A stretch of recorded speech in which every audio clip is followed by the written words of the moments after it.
Guess why I was blue? Because you didn't have any glycogen? Nope, had nothing to do with glycogen. That t-shirt actually bled onto my skin. Took a shower and I was still blue. So word to the wise, if you're going to buy a new t-shirt, don't wear it to the gym and get all sweaty until you've washed the darn thing. Because I tell you what, walking around like that, being the Incredible Hulk and being green is cool. But being a pasty white girl... And being blue? That's not cool. Yeah. That's interesting because gym fashion is a really sort of fascinating idea. Yeah. Do you have any stories on gym fashion? Well, there was a woman at the Y. What are you doing? Okay. Oh, I'm showing you my glorious socks. She lifted her foot up over her head just for fun. So I go to the Y in Weston, and I walked in one day. Well, actually, I'll tell two stories, and one I've already told you. And the first story is I walked in and there was a 50-year-old or 50-ish woman wearing high heels on the treadmill. And I'm like, first of all, I'm like, well, that's friggin' crazy. Maybe she was trying to work her calves. Right. Sure. Yeah, that's what it was. Or it could have been, that's what she wanted to do. And I realized, okay, I'm just happy she's here. I'm happy she's at the gym. That's good enough for me. I'm not going to criticize her footwear. And the second is the gray socks guy, which I've told you about already. Oh, yeah. So, I'm just returning to getting healthy. And so when I go to the gym, I find inspiration constantly. And I'm more critical of sort of at the Y in the evening, there seems to be a bunch of young men in torn T-shirts with tribal tattoos and baseball caps, almost like a uniform. And I'm like, okay, well, that looks, as an older guy, I think that looks a little bit silly. And I think that the gym is a place where it shouldn't matter what you wear. And you should be pursuing fitness or whatever you're pursuing. And so one of the characters that I see at the Y on a regular basis is a young guy in his 20s who's ridiculously fit. I mean, like scary Navy SEAL, marathon running, pull-up doing, rock climbing, fit young guy. And he works out harder than anybody else at the gym. And invariably, I see he wears a baseball cap that I think his parents must have got him in Jamaica as a child because it says Jamaica me crazy, like this one of those tourist hats. Yeah. And then he wears like his work uniform, either like from Best Buy or some work uniform, polo shirt, a pair of black sweats, and then like gray wool socks in the wintertime and just like skateboard sneakers. But he works out harder than everybody else in the room. And I remember sitting there just literally sort of staring at him, which was scary and inappropriate at the gym. But, I'm an observer by nature. And so I kept coming back to the idea that, dude, that kid does not care one bit at all. I mean, he looks, if he walked down the street, he would look ridiculous.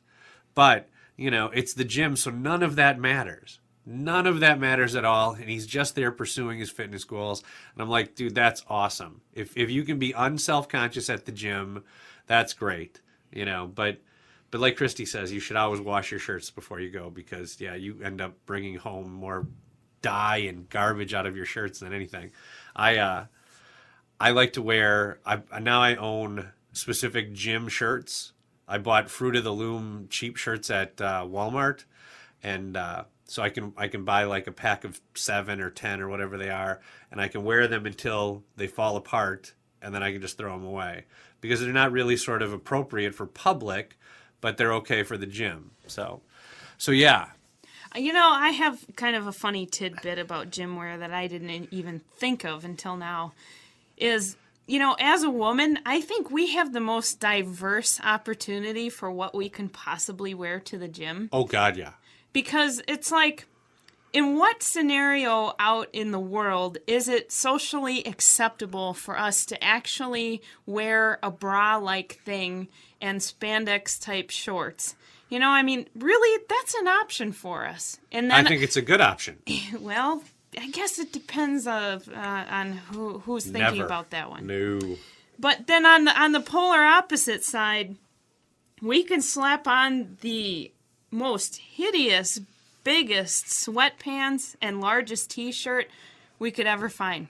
So, I mean, it just goes to show you that it's an environment where definitely diversity shows up in many forms. Different body types, different exercise wear. I mean, the guy with the socks, what comes to mind with that is, you ever see these guys running around in, like, raincoat-like suits? Yeah, oh yeah, like high school wrestlers and stuff. Yeah, right. Dudes cutting weight. Right. Imagine if you were an alien dropping in from Mars, and you walk through a gym, and you see lady in the corner, spandex shorts, bra top on, and then you've got guy on treadmill in a raincoat suit. Yeah. Oh yeah. Yeah. And so my friendship with Kristy led me to end up at the Fox Valley Bodybuilding championship. What is it, championship or a contest? Yeah, it's a contest. Okay, yes. It's a contest. So as far as aliens go, that was the first time I'd ever been around. You see it on television and stuff like that, and you see the magazines at the store and stuff. But I got to spend a couple hours backstage watching these dudes and women get ready for the show. And I had thought that the gym was an alien place, or that, school was an alien place. But man, oh man, that's sort of this higher level of human anatomy or interaction with their bodies. It's amazing. I mean, it really, really is. And the other thing that I found, and I hadn't told you the story, the level of sort of unself-consciousness freaked me out, because I was there and I'm writing a story about it for the newspaper, and there was a separate room, or it felt like a separate room, where all of the women were. And so one woman came out and asked me, if I wanted to talk. And I said, sure, I'd love to interview you, because, it's fascinating. So she said, oh, why don't you come back here? I walked in the room, and there was a large group of naked women, all completely and they didn't even react to the fact that I'm a guy and I'm there. And I'm like, okay, I felt ridiculously awkward, but none of them did. And I thought, I immediately go to the positive in that situation, which isn't necessarily the naked women, though that's a wonderful positive. It is that this is an amazingly inclusive place. That there, as much as you think that that bodybuilders are going to be this sort of rigid class snob thing, holy crap, was it not? Yeah. And I thought of two things afterwards. One, they were all in pain. Two, yeah, it just simply isn't, because all of them